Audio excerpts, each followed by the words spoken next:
Ici, nous avons effectivement le plaisir de commencer la table ronde avec un troisième invité. On a prévu à peu près 1 heure avec Dominique Monconduit, qui est l'un des commissaires de l'exposition, professeur de littérature du XVIIe siècle à l'Université de Poitiers. Donc, je rappelle que l'exposition, c'est un projet qui est porté finalement sur plus de 10 ans de travail universitaire. Donc Pierre Martin, que j'ai vu, professeur de littérature du XVIIe siècle, Myriam Marache-Bourreau, auquel je rends hommage, effectivement, professeur de littérature de la Renaissance. Donc, je travaille depuis 10 ans sur la curiosité, qui ont créé un site, curiositas.org, des livres de recherche, des colloques, qui ont contribué à cette magnifique exposition et ce catalogue donc, qui se termine dimanche. Et donc, ce qu'on voulait aborder ensemble, c'est cette question de résurgence des cabinets de curiosité. Donc, la première question que j'aurais envie de poser à nos invités, c'est pour vous, est-ce que c'est un effet de mode dans l'art contemporain ou dans le XXe siècle, ou est-ce que c'est finalement un effet d'époque? Alors peut-être Dominique, vous pouvez nous redire comment reviennent les cabinets de curiosité au début du XXe ou à l'articulation du XXe siècle. Bonsoir, donc c'est pas une question simple, hein. Je souhaitais l'aborder, donc merci de m'aiguiller là-dessus. C'est pas une question simple. Bon, il y a un phénomène, je sais pas s'il faut dire de mode, on va en parler, mais enfin il y a un goût, on va dire ça comme ça, un goût prononcé maintenant pour le phénomène des curiosités. D'ailleurs, je note que l'un et l'autre, vous nous avez parlé des curiosités plutôt que du cabinet, un peu plus que Claude Dantenez. Ça m'a beaucoup frappé. C'est pas un reproche du tout, c'était un signe pour moi.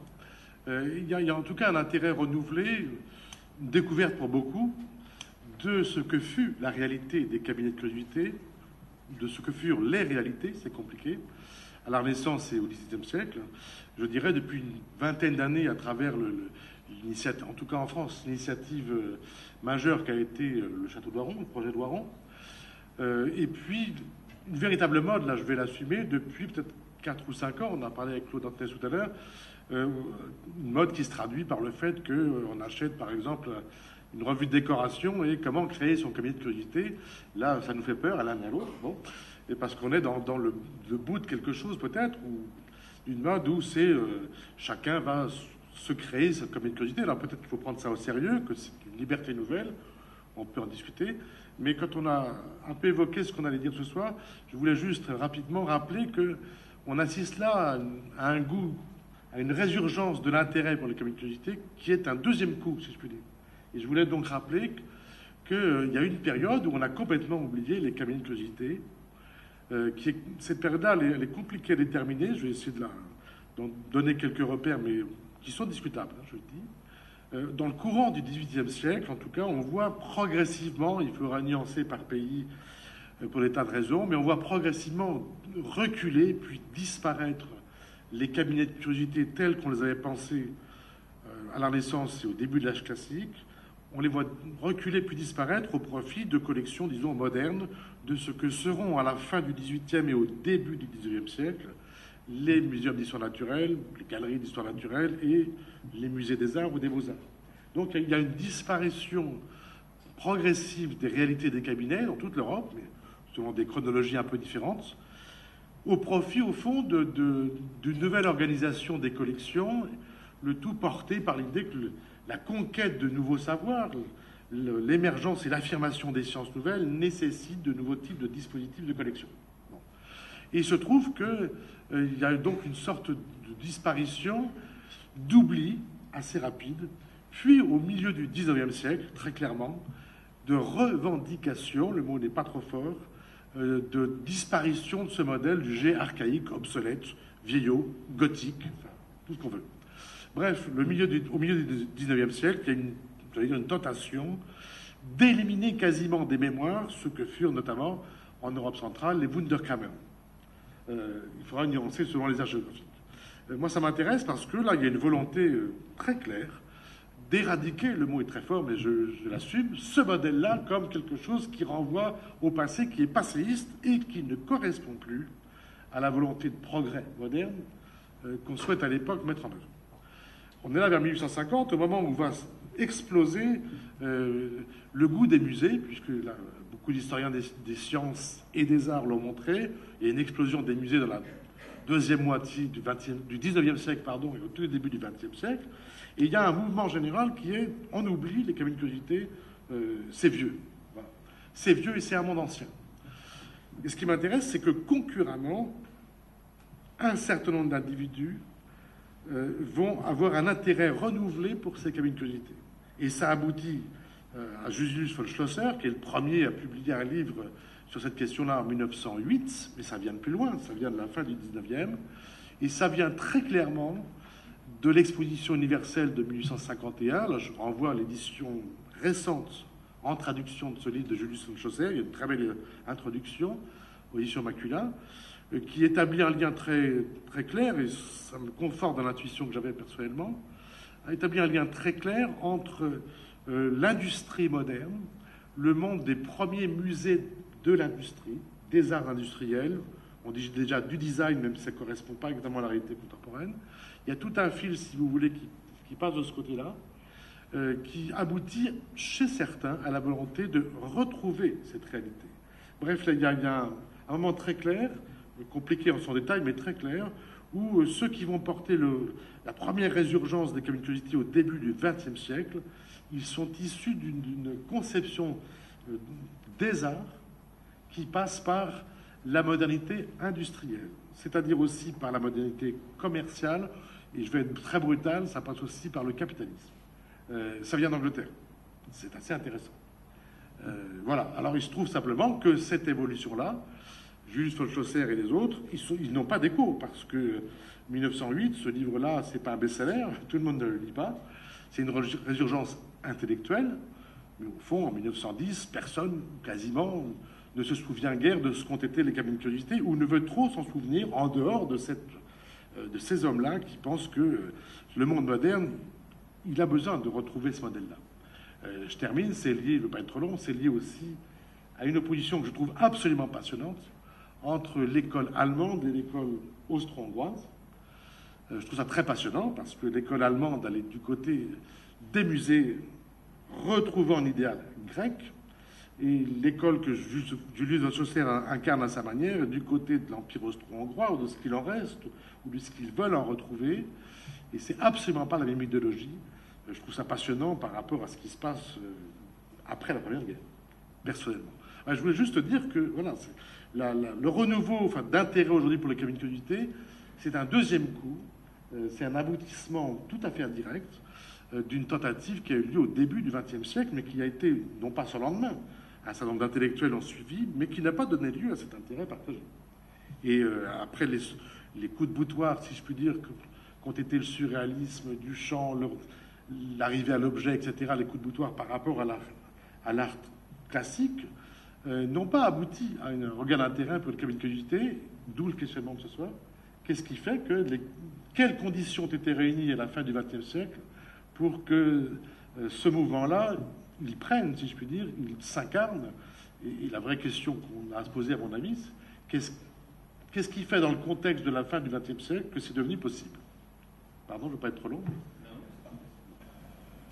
La question que je voudrais poser, c'est peut-être à Philippe et à Claude Antonès, c'est finalement, est-ce qu'il y a un moment, à cette fin du XXe siècle, où ce cabinet de curiosité et cet art contemporain se rencontrent? Est-ce que c'est Voiron ou pas? Avant de parler du phénomène de mode et des sous-jacents qui peuvent expliquer. Il y a une idée qui me traverse l'esprit. Je ne suis pas un spécialiste de cet objet qu'est le cabinet de curiosité, mais je suis en train de m'interroger moi-même et je vous livre cette interrogation. On est en 2014, il y a donc 21 ans de l'inauguration de Voiron, qui était en 93. On n'a peut-être pas encore, je ne sais plus, peut-être Claude Dantenez l'a fait, je n'ai plus en mémoire, cité le nom de Jean-Hubert Martin, qui est à l'origine de la création de Voiron. sur un mode, ne l'oublions pas, qui procède de la commande publique, notamment. Je veux simplement faire la relation avec le travail de Jean-Hubert Martin antérieur, juste antérieur, de 4 ans antérieur, et une exposition capitale dans l'histoire de l'art contemporain de la fin du XXe, qui est Les magiciens de la Terre, avec cette manière de rassembler des productions artistiques.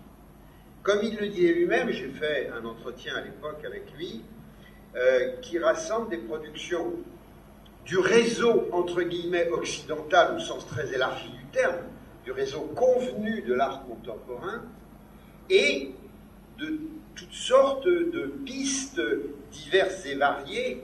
Il n'aimait pas beaucoup qu'on parle à ce moment-là d'exotisme. Il n'avait pas totalement tort, parce que c'est trop connoté, je dirais presque touriste. Mais il est indéniable que cette exposition des magiciens de la Terre a ouvert considérablement le champ des arts plastiques. La façon dont on aborde en quelque sorte aujourd'hui certaines productions artistiques qui n'étaient pas entendues antérieurement comme telles. Alors je m'interroge et je vais poser la question directement à mon voisin, puisqu'il le disait tout à l'heure, c'est vrai qu'il l'a cité d'ailleurs, justement, que c'était la découverte de Waron qui vous avait particulièrement éclairé et entraîné sur cette voie-là. Est-ce que vous pensez qu'il peut y avoir, vous aviez vu Les magiciens de la Terre, bien sûr, est-ce qu'il peut y avoir une relation de cause à effet dans votre esprit et dans ce rebond, je dirais, d'une ouverture sur les cabinets de curiosité? Ou pas du tout, je suis en train de m'égarer ou de développer une fantaisie dans ma tête. Jean-Hubert Martin a sûrement été précurseur, mais moi j'ai l'impression qu'il y a en fait la conjonction de deux phénomènes actuellement qui fait que justement il y a une particulière ampleur. C'est un peu comme les marées, il y a les marées habituelles qui tiennent compte de la position de la Lune, et en fait quand il y a une conjonction de plusieurs astres qui est favorable, donc on a une très grande marée. Et je pense qu'en fait on est typiquement dans ce cas de figure. Le goût pour la curiosité ou pour le cabinet de curiosité, en fait, il est récurrent. Parce qu'il me semble qu'on l'a vu apparaître dans les années 20-30, Moreux, Jean-Charles Moreux, l'architecte qui effectivement a fait des choses comme ça. On le voit réapparaître dans les années 50, que je parlais tout à l'heure de Janine Janet avec ce surréalisme aimable. C'est vrai qu'il y a toute une tendance pour ça. C'est vrai que Jean-Hubert Martin le remet au goût du jour. Mais en fait, s'il y a cette espèce de déferlement, parce que c'est vrai que c'est d'une ampleur extraordinaire, au-delà de la stricte notion de cabinet de curiosité, moi je trouve que c'est l'intérêt pour l'hybridation dans l'art, qui est quelque chose qui est, me semble-t-il, omniprésente.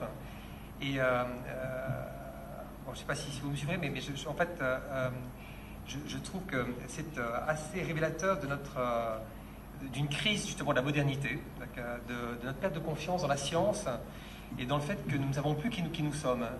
Alors, vous connaissez Bruno Latour, qui est ce penseur qui a écrit « Nous n'avons jamais été modernes » et qui montre comment en fait toutes nos structures de pensée, on ne peut pas en fait imaginer la science pure pour lui. La science est toujours tributaire d'autres structures sociales, culturelles, etc., qui fait que finalement tout ce qu'on croit être quelque chose de pur est complètement imprégné d'autres modes de pensée. Et justement, donc Bruno Latour est très intéressé par toutes ces questions d'hybridation. Il montre qu'en fait toutes nos actions sont hybrides. Alors ça, je crois que c'est quelque chose qui est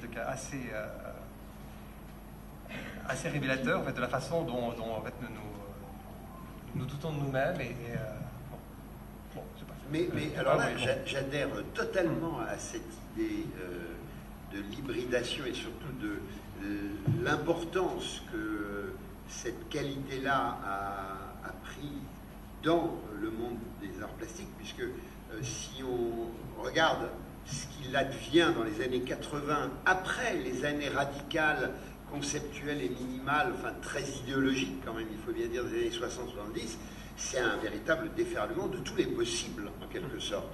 Et nous avons été, je dis nous, parce que j'ai fait partie de cette cette horde-là, nous avons été de très nombreux critiques d'art à repérer effectivement ce phénomène-là, aussi bien d'ailleurs que celui de l'éclectisme. Éclectisme, hybridation, métissage. Je suis sûr que si je m'amusais à regarder et à faire un pointage des textes que j'ai pu écrire dans les années 80, je vais le trouver d'une manière très très récurrente. Mais je rebondis justement par rapport aux magiciens de la Terre. Je pense que les magiciens de la Terre étaient, à sa manière, une exposition qui aussi actait cette mesure, cette dimension. Allez-y, vas-y. Sur l'hybridation, parallèlement au contenu donc, qui réfère au cabinet de curiosité, hybridation, etc., je voudrais vous demander s'il n'y a pas aussi, si la question du goût, de la passion, de la collection des artistes contemporains depuis les années 50, je dirais, mais qui s'inscrivent aussi dans une tradition des années 30, avec les surréalistes, par exemple, à avoir aussi avec cette histoire de cabinet de curiosité. Un cabinet de curiosité, c'est une collection. Hein, et beaucoup d'artistes font des œuvres qui sont collections, qui sont en elles-mêmes des collections, et aiment beaucoup, semble-t-il, s'insérer dans des collections. Donc, je voulais vous interroger sur cette question. Je ne sais pas, les pièces de la grande salle de Waron sont dans une collection, mais elles sont aussi des collections en elles-mêmes. Donc voilà un exemple. Et qu'est-ce que tu verrais juste un mot, après ça parle, mais j'ai donc fait un programme de conférence à ton invitation, dont le dernier numéro, c'est précisément Curiosité contemporaine et collection. Donc c'est complètement pour certifier, enfin aller dans ton sens, parce que je pense, en t'écoutant, à deux artistes avec lesquels j'ai beaucoup travaillé et je travaille encore. Il s'agit de Jean Le Gac, par exemple, et de Jacques Villeglé. Jacques Villeglé qui dit lui-même qu'il est un collectionneur. Jacques Villeglé, je crois, qui a été... j'en suis sûr, il était ici dans fin des années 90. Donc je vais complètement dans ton sens, et l'importance de la collection, c'est même considérable, je dirais. C'est considérable. Claude ? Oui, non, tout à fait d'accord. Donc, effectivement, c'est à partir des surréalistes qu'il y a la confrontation d'objets divers, une espèce de frottement qui est créateur de sens et d'émotion. Et je pense que c'est quelque chose qui est nouveau, en fait, dans la perception, justement, du cabinet de curiosité. C'est le retour, justement, d'ouverture. Parce que les artistes contemporains sont toujours dans cette perspective. Il ne s'agit pas de faire quelque chose de scientifique. Ça n'a pas d'intérêt. J'ai une question pour toi, Dominique, parce que tout à l'heure, tu semblais laisser entendre que après la publication de cet ouvrage en 1908, il y ait comme une espèce de creux de la vague. Et je m'interrogeais, là encore, en me demandant, alors tu as toi-même placé le mot de surréalisme, et je pensais encore un tout petit peu avant au dadaïsme. Et je me demandais dans quelle mesure dadaïsme, surréalisme, avec tout ce que ça comporte d'invention plastique, hein, rappelons-nous le mot d'ordre de Breton à ses troupes, hein, de laisser agir et de jouer de toutes les associations libres, je pense à Thomas Grunfeld, évidemment, je n'arrivais pas à bien t'entendre quand tu disais qu'il y avait un creux de la vague. Parce qu'il n'y a pas de lien, en tant que je sache, entre l'école viennoise qui prône le retour clair à un modèle de Wunderkammer et le dadaïsme, le surréalisme, tout le reste. Je suis tout à fait d'accord à l'importance de Breton, des collections, etc. Mais c'est pas lié. Ça veut dire que je suis d'accord sur le phénomène, bien entendu. Il se passe dans le monde de l'art, disons, dans les réalités artistiques, il y a un certain nombre de déplacements ou de grandes figures qui déplacent les choses pour aller vers la collection, pour s'intéresser à de nouveaux types d'objets, pour effectivement aller vers des collages, etc. Mais c'est pas une conséquence des choix intellectuels de Chaucer. Donc il n'y a pas de lien direct. Alors, les analogies. Oui, on peut constater qu'effectivement, dans l'entre-deux-guerres, pour aller vite, ou dans l'immédiate après-première guerre, il y a un certain nombre de phénomènes du côté du monde de l'art, c'est trop large, mais tant pis, qui corroborent au fond, pour deux raisons totalement différentes, c'est ça que je veux dire, qui corroborent ou qui vont dans le même sens que ce que prenait von Chaucer, mais pour des raisons totalement différentes, y compris idéologiquement, bien entendu. Oui, parce que la production dadaïste, elle procède quelque part de l'idée de curiosité. Oui, alors, mais peut-être, je ne crois pas d'idée de cabinet, justement. Alors, je vais redire un mot là-dessus. Ce qui m'a frappé tout à l'heure, j'ai dit, c'est absolument pas une critique, hein, c'est que vous avez tous les deux beaucoup parlé de curiosité, d'hybridation, mais c'était passionnant, et un peu moins, vous en avez parlé plus là, de cabinet de curiosité. Donc je vais dans le sens de Jean-Luc, je crois qu'un des éléments clés, c'est quand même l'idée de collection. Moi, ce qui m'a frappé dans Waron, toujours, c'est d'abord que c'est pas n'importe quel lieu.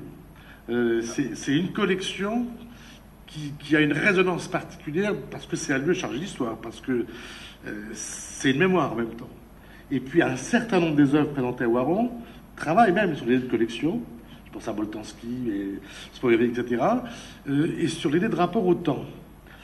C'est pas la même chose pour les artistes que vous avez présentés, parce que ça s'est trouvé comme ça. Et je crois que l'idée de cabinet suppose collection et suppose aussi un certain rapport au savoir. Alors, il ne s'agit pas, soyons clairs, il ne s'agit absolument pas de prétendre que quiconque aujourd'hui va recréer un cabinet de curiosité façon Renaissance. Ça serait absurde. Bon, c'est pas ça. Mais si on veut s'interroger sur la pertinence simplement de la convocation de l'expression même, ça a été quoi, les cabinets de curiosité? Ça a été des collections, une démarche pré-scientifique, mais construisant un savoir, ou cherchant à construire un savoir, dans une perspective qui était plutôt confiante, pour reprendre ce qu'on dit tout à l'heure. Alors justement, ce qui m'intéresse moi, et ce qui m'étonne à certains égards, c'est que tout ce que vous avez montré, qui était passionnant à sa manière, c'est précisément le doute, c'est précisément l'interrogation sur l'identité même, c'est-à-dire quelque chose qui, à certains égards, est contraire avec ce qui portait, je crois, fondamentalement l'esprit globalement des cabinets de curiosité, ou en tout cas un des certains esprits, et pourtant on va chercher ce modèle-là. Alors moi, j'aurais tendance à penser que la question de la collection, elle est centrale, et peut-être qu'on a besoin de retrouver ce modèle-là parce que précisément on est dans une perte de confiance, une perte de repères. L'histoire de l'art elle-même, elle a éclaté de tas de manières. C'est passionnant, mais c'est quand même un éclatement. Moi, je pensais aussi au land art, qui pour moi a été quelque chose, un moment important aussi en termes d'échelle. Je crois que ça a déplacé des choses aussi. Peut-être de manière temporaire, j'en sais rien, je ne suis pas spécialiste, mais bon. Je crois que le retour à l'idée de cabinet, pour moi, c'est un retour à l'idée de collection. Et pour moi, j'oublie pas que le cabinet, c'est aussi un lieu dans lequel on se retire du monde, éventuellement même on s'enferme provisoirement pour penser le monde. Pour moi, le cabinet, l'idée que je me fais, moi, en tant qu'historien de la littérature, etc., de cabinet de curiosité, c'est aussi un lieu d'intimité. C'est aussi un lieu d'intimité où on réfléchit à sa propre identité. Voilà. C'est pas un musée, hein, n'oublions pas, un cabinet de curiosité, c'est un musée moderne, quel qu'il soit. Un cabinet de curiosité, c'est un lieu d'intimité retrouvée, de collection autour de soi. C'est lié à l'image de soi, à la mémoire, etc. C'est peut-être une manière aussi de renvoyer la balle du côté du monde des artistes. Je ne sais pas ce que vous en pensez l'un et l'autre. Je crois que Claude a quelque chose à dire. Non, pas spécialement, mais je pense qu'effectivement, dans les exemples qu'on a montrés, il y a certains des éléments, mais pas toujours tous. L'aspect collection, rapport à la science, le côté intimité, donc, bon, c'est plus ou moins littéral. J'avais effectivement, je sais qu'au musée de la Chasse, j'ai vraiment eu envie de faire un cabinet de curiosité contemporain au début, puis petit à petit ça évolue, et les artistes que j'amène à travailler, je ne sais pas si vous voulez... Le cabinet à la licorne est très fort parce que justement c'est un espace confiné. Mais c'est littéral. Oui, c'est littéral, mais il y a des artistes contemporains qui sont intervenus magistralement. Pour moi, c'est ce qui se rapprocherait le plus dans ce musée, qui est un très beau musée. Hein. Moi, j'étais vraiment comblé de cette visite. Et le cabinet de la licorne, pour moi, c'est une réussite absolue parce que c'est un espace confiné où les artistes contemporains ont répliqué à leur manière à l'idée de cabinet, ou à l'idée de la licorne comme emblème des cabinets. Ça ne veut pas dire que le reste n'est pas réussi, mais pour moi, c'est un lieu extrêmement fort, parce que là, j'ai senti là une légitimité véritable pour les artistes contemporains à revendiquer, sinon ce modèle, du moins cette référence. Mais parce que c'est aussi un lieu clos, c'est aussi un lieu intime, enfin, c'est mon sentiment, moi. Je rebondis sur cette question de l'intime, finalement. Le créateur, l'ordonnateur de cabinet de curiosité, comme on le voit dans l'exposition, finalement, il en reste son cabinet, mais il en reste peu conservé. Il en reste son nom, Olevorm, Aldrobrandi, d'une certaine façon. Donc, on peut se dire, c'est vrai que c'est aussi la création ou la monstration d'une identité, ou qui se façonnent au cours du temps. On peut dire que Jean-Hubert Martin ou Claude Dandenez, finalement, mettent un peu d'eux-mêmes dans les créations de ces endroits. Je voulais poser la question sur les artistes. Est-ce que finalement, quand ils collectionnent, ou certains artistes collectionneurs, ils mettent un peu d'eux-mêmes dans cette collection? Enfin, comment voyez-vous ce rapport de la collection et de la curiosité? Comment ça, ils mettent d'eux-mêmes? Ils créent par leur accumulation d'objets ou par leur création. Je pense par exemple à la deuxième vitrine de Marion Laval-Janté dans Art Orienté Objet, ou ce qu'a montré Philippe Higuet sur Damien Hirst, c'est effectivement une accumulation. Cette notion, il y a de la notion d'hybridation, mais il y a la notion d'accumulation aussi. L'exemple le plus abouti, et que je vous ai montré une image, c'est que quand j'ai fait cette exposition sur la Polynesian Instant Geography, avec ces deux artistes hollandais, qui effectivement avaient fait leur propre cabinet de curiosité, avec des choses, des œuvres polynésiennes authentiques, et puis toutes leurs élucubrations, leurs œuvres d'art, qui étaient dans une très très grande densité. C'était un autre cabinet de curiosité au sein du musée. Sinon, comme en fait je travaille avec eux pour justement cette espèce de jeu d'insertion un petit peu subtil, puisque l'idée c'est que le visiteur soit en chasse en fait justement de l'exposition, puisqu'elle est disséminée dans l'ensemble des collections permanentes. Il y a moins justement ce côté concentration et ce côté collection. Justement, dans cette forme, ces diverses formes qu'on trouve de relations entre des œuvres contemporaines et les cabinets, moi j'ai envie de citer aussi, puisque c'est pas très loin d'ici, et c'est le musée Joseph Denet à Beaufort-en-Vallée, en Anjou, vous connaissez sûrement, qui a été restauré récemment, et qui a commencé, enfin qui a ouvert pour la première année en accueillant la collection d'Antoine de Galbert, qui est un grand collectionneur, donc de curiosités. Alors, c'est vrai qu'il y a plusieurs... je pense à ce musée parce que cette première exposition m'avait beaucoup plu, parce qu'elle était une invasion, comme... Enfin, moi, j'ai pour souvenir le particulier, puisque j'ai une relation forte avec elle, l'exposition de Françoise Petrovitch, qui était une invasion dans l'ensemble du musée. Après, effectivement, on a des exemples où on intervient dans un seul espace du musée. On a l'exemple de Waron, qui est là... une création totale, contemporaine, mais dans un écrin ancien. Qu'est-ce qui, à votre avis, fait le plus sens dans tout cela? Quelles sont les pistes? Qu'est-ce qui fait le plus sens entre l'invasion, entre le côtoiement, et aussi quel type de... faire sens, c'est-à-dire...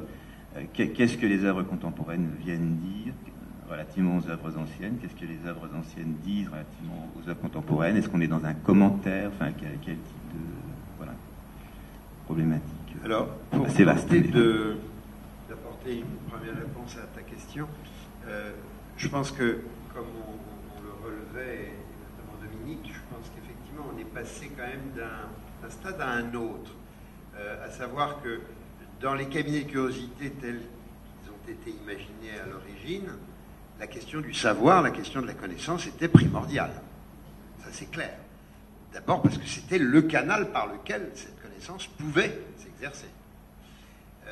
Je pense qu'aujourd'hui, on est sur une autre longueur d'onde, dès lors qu'on parle de cabinets de curiosité contemporains ou de curiosité contemporaine.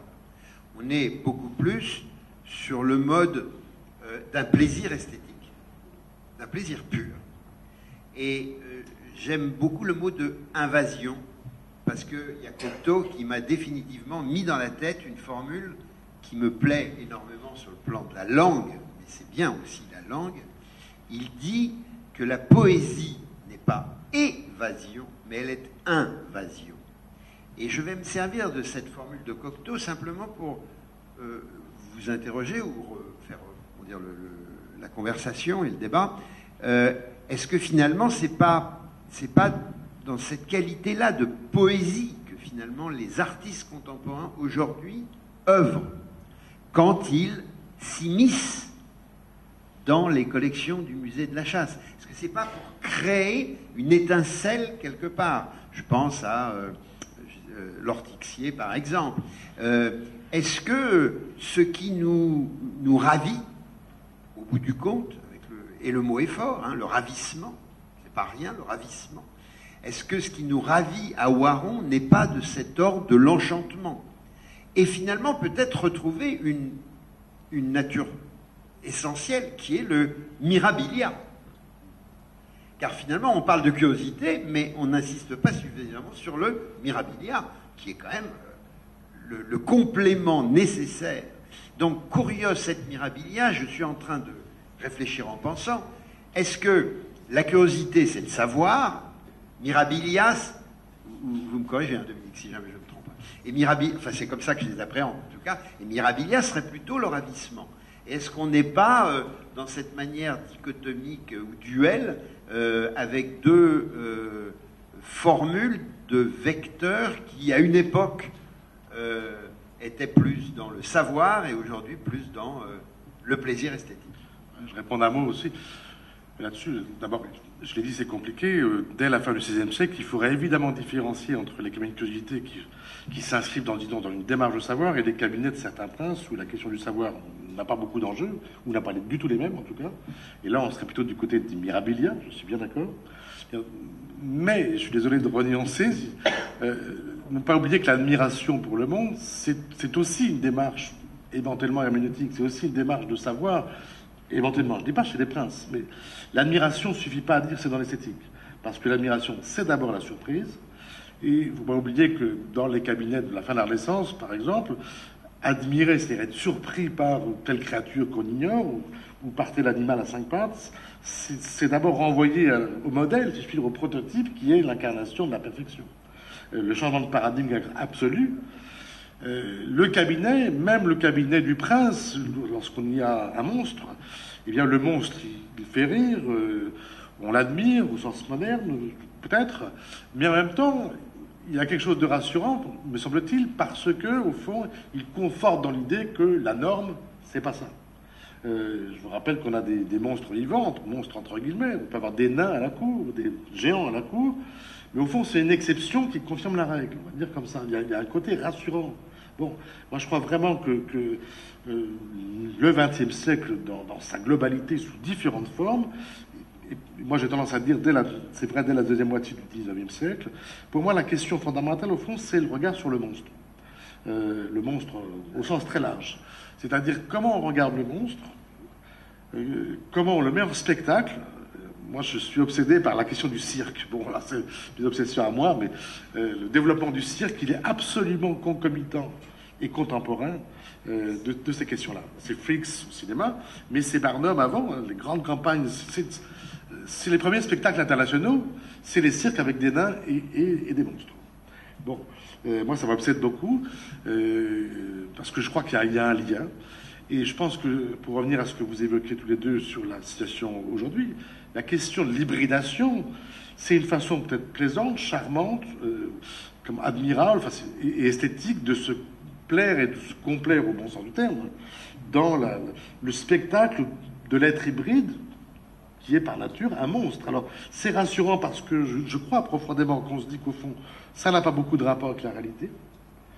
Donc je pense que c'est souvent perçu comme rassurant, mais si vous prenez tout ça au pied de la lettre, il me semble qu'une des démarches fondamentales d'un certain nombre d'artistes contemporains, que je connais beaucoup moins bien que vous, c'est quand même d'explorer des hybridations possibles, et ça repose certainement pas sur une confiance dans l'individu humain, comme on disait tout à l'heure, mais plutôt sur une défiance, une interrogation. On parlait avec Claude Antenès tout à l'heure aussi de l'importance des nanotechnologies, des changements de proportion, des changements d'échelle, une sorte de flottement au fond des repères. Moi, je le vois un peu extérieur, parce que je ne suis pas spécialiste comme vous, je le vois un peu comme un indice, voilà, du flottement des repères. Alors l'admiration, ça me va, mais si on n'oublie pas qu'il y a quelque chose de rassurant dans cette admiration, parce que ça masque peut-être des questions fondamentales. Je ne sais pas ce que vous en pensez l'un et l'autre. L'hybridation, c'est quand même un monstre, je suis désolé. Sauf que ça gêne personne parce que je ne crois pas, en visitant votre musée, qui est magnifique, je ne crois pas qu'on soit troublé par ces monstres. Non. Et dans l'exposition récente que j'ai vue, il y avait le Jérôme Bosch en bas, c'était une idée géniale, sauf que le Jérôme Bosch, c'est pas un spectacle divertissant. Normalement, enfin, il ne me semble pas. On peut avoir du plaisir à le voir, mais ce n'est pas un divertissement. Or, je ne crois pas qu'on soit troublé de voir la plupart des œuvres que vous avez montrées. Ce n'est pas une critique à leur endroit, absolument pas, hein, mais je pense qu'elles ne sont pas pensées pour ça. Peut-être qu'elles sont pensées pour un plaisir esthétique, etc. Non, mais pas seulement le plaisir esthétique, Oui. c'est aussi une question de remise en question des codes, des canons, des conventions, bien entendu. Je ne ferai pas que une simple couche portant sur le mirabilia, le merveilleux et le poétique. Mais je pense que ce qui est important, c'est que ce soit justement dans cette espèce de décalage, de distorsion du réel. Comment finalement, c'est ce que, là encore, une phrase, enfin une réponse que une très grande dame du monde de l'art m'a mis définitivement dans la tête, c'était Madame Suzanne Paget, la directrice du musée d'art moderne de Paris, qui fait un travail absolument remarquable pendant 30 ans dans cette institution, et à qui je demandais dans un entretien, et finalement le visiteur de ton musée, qu'est-ce qu'il doit attendre? Et elle m'a répondu du tac au tac qu'il n'en sorte pas indemne. Je pense que tout ce qui est de cet ordre de l'hybridation, de l'éclectisme, et tout ce que l'on peut trouver dans un cabinet de curiosité, c'est précisément pour ne pas en sortir indemne. Claude Dantenès, tout à l'heure, mettait bien l'accent sur la façon dont, finalement, le visiteur, si j'ai suivi attentivement son propos, pouvait même peut-être passer devant quelque chose et puis revenir en arrière en disant il y a quelque chose qui colle pas. C'est ce que je souhaite. Effectivement, quand je fais intervenir des artistes ponctuellement, je leur demande de venir subvertir les séries, parce que le musée procède beaucoup par série. Il y a une série d'animaux naturalisés, une série d'armes, etc., la série de nids. Et donc, en fait, l'intervention de l'artiste qui ramène ça justement au cabinet de curiosité consiste à introduire un élément discordant, un élément aberrant dans la série. Et du coup, justement, toute la série prend un autre sens et devient quelque chose qui amène, j'espère, le visiteur à réagir. Quels sont les critères de sélection des artistes que vous invitez à venir travailler au musée? Alors, je vais vous décevoir, parce qu'en fait, le musée étant privé, c'était un petit peu comme si j'étais chez moi. Donc, je dis qu'il faut qu'il me plaise. Mais bon, plus sérieusement, moi, je suis assez sensible aux artistes qui ne sont pas que conceptuels et qui ont un vrai rapport avec le métier, avec le savoir-faire. Donc, ça, c'est mon côté peut-être un peu décor, mais que j'assume.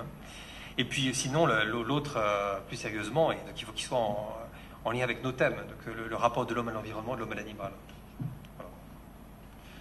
Juste pour d'un mot répliquer, oui, j'ai bien entendu que les artistes, là, c'est absolument vrai dans le musée de la chasse et de la nature, hein, parce que c'est très réussi, j'y insiste, ils interviennent de certaine manière pour mettre en cause les codes ou les manières traditionnelles, disons, de visiter un musée, etc. Ça, je le sens bien, je l'entends bien. Simplement, la question que je me pose, c'est, au fond, ça repose sur quelle confiance? Parce que quelle intention plus large? À l'époque des cabinets de curiosité, sous leurs divers visages, il y a, comment dire, non pas une quête de vérité toujours, ça serait excessif, sans doute une quête de plaisir de la part des différents propriétaires en fonction de leur statut. Et je crois quand même c'est porté vers la confiance dans le fait que posséder, observer, se réjouir, au fond, ça les conforte dans leur statut ou ça les amène à progresser dans leur savoir. Il y a quelque chose de positif. Je crois dans le contexte, ce qui m'inquiète moi ou ce qui m'interroge, c'est le fait que cette remise en question des manières traditionnelles de visiter un musée, par exemple, sur quoi elle repose? Est-ce qu'elle repose sur le fait que passer par l'hybridation, pour reprendre vos exemples, ça amène à autre chose?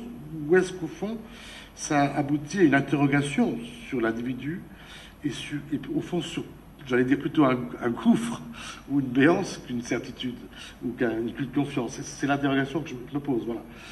Est-ce que la multiplication des hybridations, au fond, elle ne tourne pas dans une sorte de cercle, je ne vais pas dire vicieux, ça serait absurde, mais est-ce qu'elle ne tourne pas en rond? Parce que sur quoi elle débouche? Voilà. C'est ça ma question.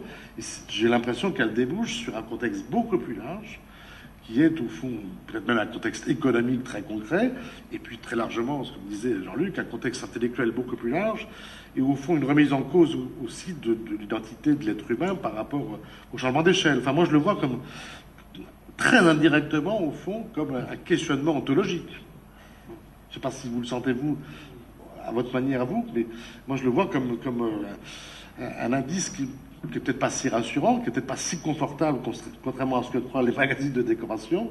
Et moi j'étais frappé aussi, dans un certain des exemples que Philippe a donnés, on croit des artistes qui ont aussi retraversé le genre de la vanité.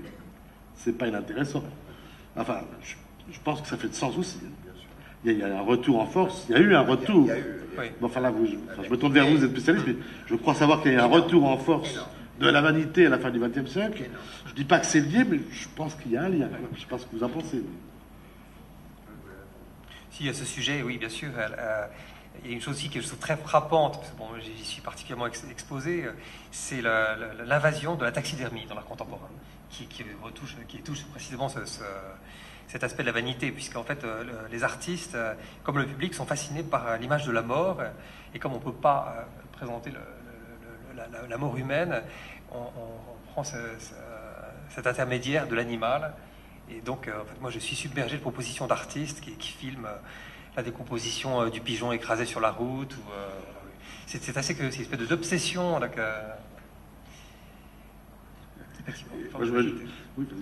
Alors, juste rappeler que les lancers de nains ont été interdits il n'y a pas très longtemps, je vous rappelle, mais si, et que les écorchés chinois, c'était des prisonniers qu'on passait à la casserole du découpage, ça a été interdit récemment. Je veux dire que, d'une certaine manière, il y a eu des volontés de mise en spectacle, malsaine ou pas, on pense ça comme on veut.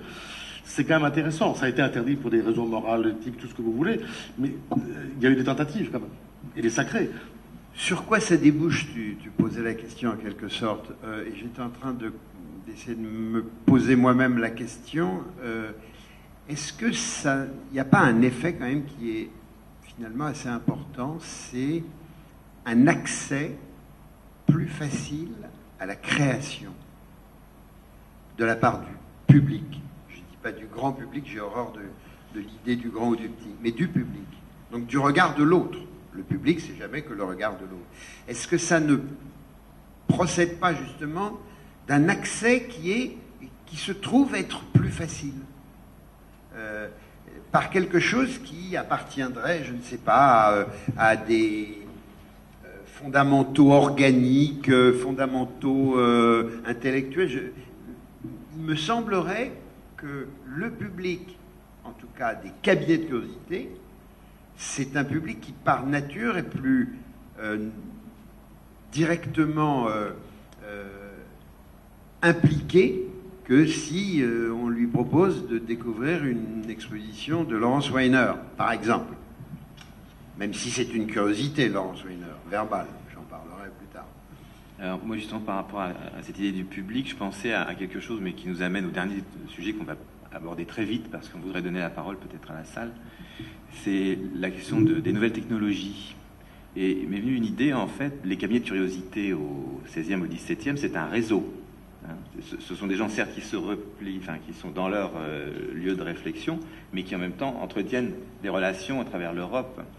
Et voilà, de manière peut-être un peu provocatrice, je me demandais si certaines formes de réseaux sociaux, enfin, de gens partageant les mêmes intérêts, ne pourraient pas connaître une sorte de résurgence. On n'aurait pas, au travers de ces pratiques nouvelles, retrouver cette espèce de réseau, cette logique de réseau entre des gens qui s'intéressent à des questions en commun. Je ne sais pas si peut-être une version.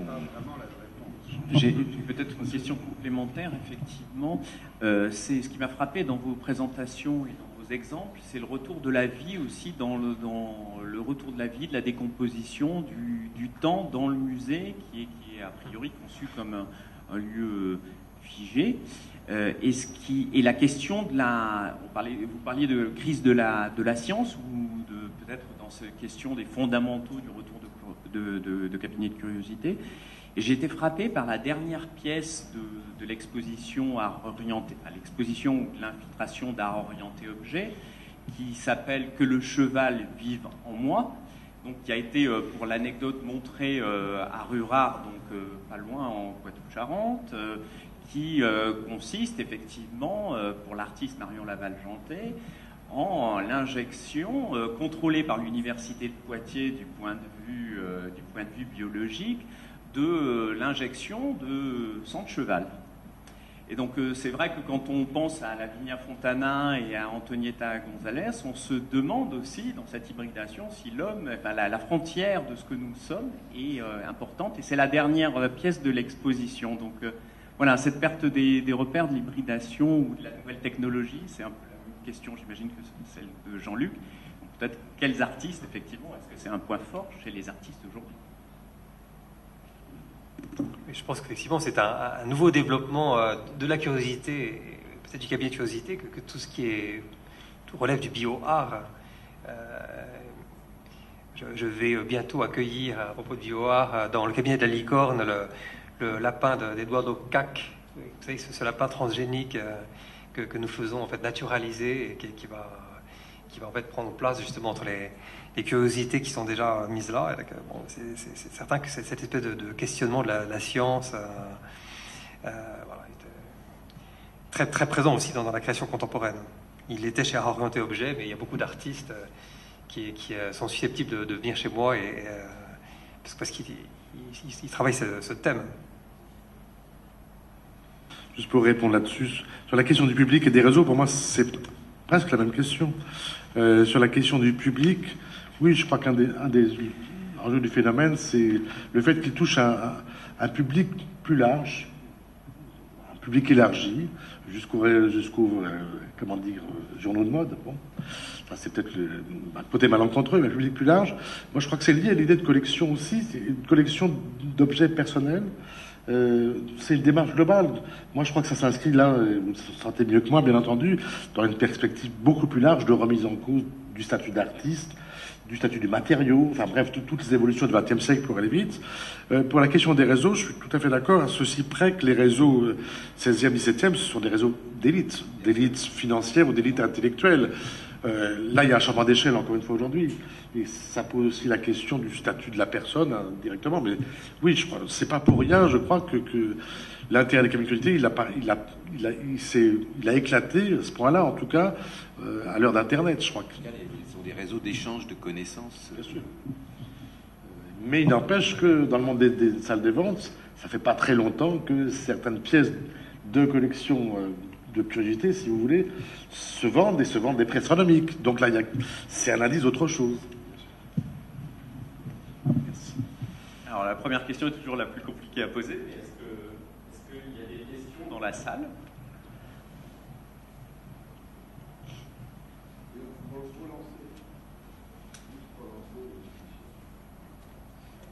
C'est effectivement très difficile de poser la première question. Moi, il y a une chose qui m'a un petit peu gêné dans l'ensemble de ce qui a été dit, c'est le contraste entre la notion de cabinet de curiosité et la mise en valeur d'objets, d'œuvres d'artistes, de mise en valeur, de mise en scène au musée de la chasse, de cabinets de curiosité, mais qui sont mis en scène sur commande pour un public. Or, pour moi, c'est pas tout à fait ça le cabinet de curiosité. Là, il y a une volonté de montrer des choses à un monde extérieur. Alors, le cabinet de curiosité, c'est plutôt pour rester dans un aspect intimiste. Il y a une contradiction, je dirais, entre ce qui a pu être exposé là, pour moi, et la notion même de cabinet de curiosité. Oui, effectivement, si on retient votre définition, c'est pas fait pour l'intimité, c'est fait pour un public. En ce qui me concerne, ça n'est qu'une citation formelle. Hein, donc, Mais je ne suis pas sûr qu'il y ait contradiction. En tout cas, il y a certainement évolution du concept. Je crois que c'est cela qu'il faut prendre en compte. Hein, C'est aussi ça ne tue, c'est pour lancer la discussion. Ça ne tue pas le concept lui-même. Et j'ajouterais d'un mot qu'à ce moment-là, ça repose de nouveau la question du public. Oui. On est aussi à une ère où tout le monde voit tout. Et où la notion même d'intimité, forcément, s'est déplacée. Parce que qui peut être intime, même pas très dans la public, pardon cet exemple, mais bon, c'est écouter, etc. Donc ça pose des tas de questions. Un petit peu en réponse à cette remarque, je suis allée au musée de la chasse et de la nature précisément parce qu'il y avait une artiste contemporaine invitée, Françoise Petrovitch, et j'ai pris un immense plaisir à découvrir ce musée que j'aurais jamais découvert autrement. Et en plus, les choses étaient faites avec une telle intelligence, c'était vraiment par effraction que l'on découvrait l'œuvre de l'artiste. Elle passait incognito et en même temps elle était là avec des animaux en céramique, des lapins en céramique parmi les animaux empaillés par exemple. C'était un vrai plaisir et j'ai découvert ce musée grâce à cet aspect-là. Et pour moi, il n'y a pas de contradiction entre la tradition des collections et ce renouveau, ce petit clin d'œil qu'apporte un artiste par sa présence dans les collections. J'ai trouvé ça remarquable. Vous faites très plaisir, merci. Et en vous écoutant, madame, j'étais en train de penser à la façon dont Waron a été imaginé. Waron a été imaginé dans cette qualité de cabinet de curiosité, bien entendu par rapport à tout un historique qu'on connaît tous et dont on a parlé la dernière fois, mais aussi justement parce que c'était comme cela, moi je l'ai bien entendu à l'époque, on disait Waron, où est-ce que c'est? C'est un château qui est pas de château de la Loire, parce qu'il est trop bas dans le sud pour être château de la Loire. Donc, comment le faire connaître? C'était le souci de la Caisse des Monuments Historiques, et c'est là où ils ont pensé qu'en faisant un cabinet de curiosité, ils arriveraient à recréer un retour de regard sur cette magnifique bâtisse renaissante. Donc c'est un peu le chemin de l'autre côté, si je puis dire, et c'est bien. Et ça rejoint la question effectivement des publics, ça rejoint la question de la mixité, du mélange des genres, qui est irrésistiblement la marque, qu'on le veuille ou non, de notre époque. C'est pourquoi je dis non pas phénomène de mode, mais phénomène d'époque, ce qui est beaucoup plus intéressant qu'un phénomène de mode. Phénomène de mode, un coup de vent ou un vent coulis et on oublie. Si je peux me permettre, en fait j'ai voulu réagir en faisant le musée de la chasse et de la nature, en le refaisant, contre une mode muséographique qui consiste à privilégier, mais pas, à ne traiter l'œuvre que comme un objet de savoir. Et j'ai vraiment voulu faire un musée d'émotion. Voilà, donc parce que votre remarque me fait plaisir, parce qu'effectivement, je trouve que bon, les objets sont là, ils sont bien documentés, donc on peut effectivement accéder au savoir si on le désire, mais de mon point de vue, la mission essentielle d'un conservateur, c'est de susciter chez le visiteur justement cette espèce d'étincelle de création, d'émotion artistique qui est, voilà. Et si ça n'est que des informations techniques, historiques, on passe à côté. Donc je tiens vraiment à remercier nos invités, notamment Claude Dantenez qui nous a fait le plaisir de passer l'après-midi ici à Poitiers, de venir donc de Paris, grâce à Philippe Piguet, qui nous a mis en relation avec Claude Dantenez. Donc on les remercie tous les deux. Et surtout, je voulais rendre hommage à tout ce travail qui a été porté par mon prédécesseur Anne Benetto-Péon, et surtout le travail donc de Pierre Martin qui est ici, de Géraldine Garcia, des collections, qui a valorisé les collections de l'université, notamment en histoire naturelle, ça représente la moitié des pièces de l'exposition, donc Myriam Marache-Gouraud qui est à Brest, et Dominique Monconduit qui a notamment coordonné le magnifique catalogue qui restera un souvenir de cette exposition un petit peu phare après l'âge roman. Et donc on vous invite à la prochaine exposition qui sera totalement différente, puisque ça sera une installation qui prendra ses sources dans le musée, qui rentrera dans le baptistère, je n'en dis pas plus, à partir du 24 mai. Donc ça sera à la fois une installation monumentale qui remettra le musée en lien avec le baptistère, la cathédrale, le quartier épiscopal, et une exposition des œuvres de cet artiste allemand installé en Belgique qui s'appelle Rainer Gross. Donc ça sera à partir du 24 mai. Merci à vous.